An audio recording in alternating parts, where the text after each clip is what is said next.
Hello viewers, কেমন আছেন সবাই? আজকের এই ভিডিও থেকে জানতে পারবেন বর্তমান সময়ের একজন জনপ্রিয় অভিনেতা মুশফিকার ফারহানের লাইফস্টাইল সম্পর্কে। বাস্তবে কে এই মুশফিকার ফারহান? তার আসল পরিচয়ই বা কী? মুশফিকার ফারহান কার সন্তান? তার বাবা কী করে? বাড়ি কোথায়? কিভাবে তিনি অভিনয় জগতে আসলেন? তার বয়স কত? উচ্চতা কত? তিনি বিয়ে করেছেন কিনা? আর না করে থাকলে তার গার্লফ্রেন্ড কে? পড়াশোনা করেছেন কোন পর্যন্ত? তার পছন্দের অভিনেতা কে? এই সবকিছু সহ জানা অজানা বিভিন্ন তথ্য জানতে পারবেন আমাদের আজকের এই ভিডিও থেকে। তাই ভিডিওটিতে একটি লাইক দিয়ে চ্যানেলটি সাবস্ক্রাইব করে আমাদের সাথেই থাকুন। অভিনেতার আসল নাম মুশফিকার ফারহান, তবে তাকে মানুষ আরজে ফারহান নামেই চিনে থাকে। মুশফিকার ফারহান 28শে আগস্ট 1993 সালে বরিশাল জেলায় জন্মগ্রহণ করেন। সেই হিসেবে তার বর্তমান বয়স 32 বছর।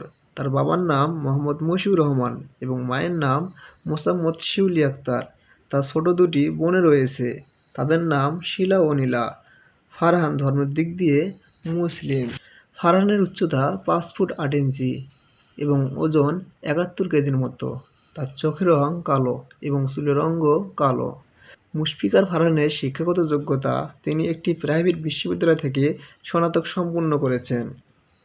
মুশফিকার ফারহান এখনও অবিবাহিত, কিন্তু বেশ কিছুদিন আগে তানজিন তিশার সাথে তার প্রেমের গুঞ্জন শোনা যাচ্ছিল।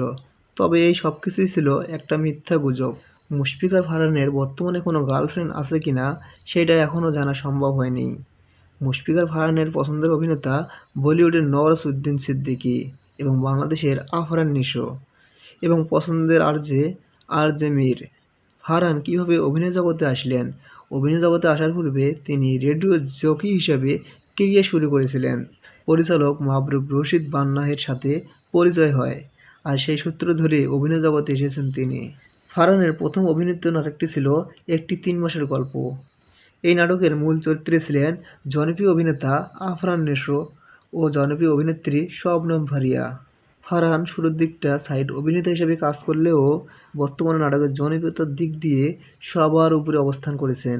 তো ভিউয়ার্স, মুশফিকার ফারহানকে আপনাদের কেমন লাগে একটা কমেন্ট করে জানাবেন, এবং বিনোদন জগতের সব ধরনের তথ্য সবার আগে পেতে আপনারা আমাদের এই চ্যানেলটি সাবস্ক্রাইব করে সাথে থাকুন। ধন্যবাদ।